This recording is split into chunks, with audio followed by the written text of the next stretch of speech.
put one. Now, here's where I can't remember now. Now, I believe in a book. Now, Queen Latifah's character, I think, is actually a made-up character created specifically for the film adaptation. I think she's like I think she's like an amalgamation of two different characters in the book.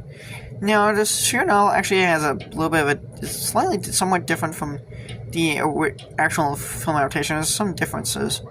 Now, in the book, actually, I think the book is actually told in kind of first person,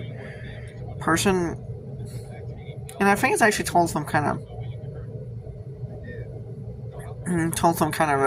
a framing narrative. I think actually, whereas the film adaptation it just tells you the whole story tells you the whole story with no frame. I think in the book, I think there's like a framing narrative where I think they're like interrogated. They explain everything. I don't know. I've never read the books. Here's where you see the bridge on the ship. Basically, they're actually kind of shocked at the ship because they suspected something that looked more alien to them. And as you can see, this is where they got on the ship. You see the bridge. I know it kind of looks like something out of Star Trek, one of the Star Trek TNG movies. The ship bridge. Now, but the thing of the ship, you only see the interiors. You don't really see the whole exterior, except for the engines.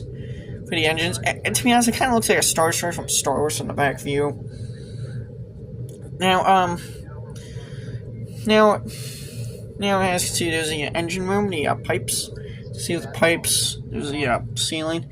There's the walls right there. As you can see, the walls. And there's actually the kind of metallic piping, as you can see. And as you can see, they're on the walkway. There's the footsteps there, which Now, allegedly, apparently some of the sets were actually... Now, with how they did the kind of wet, watery look, I think they actually used the dry for wet look, which... Dry for wet look is actually kind of it's an old filming technique that was actually done kind of similar to underwater filming, without actually putting actors underwater for safety reasons, for safety purposes.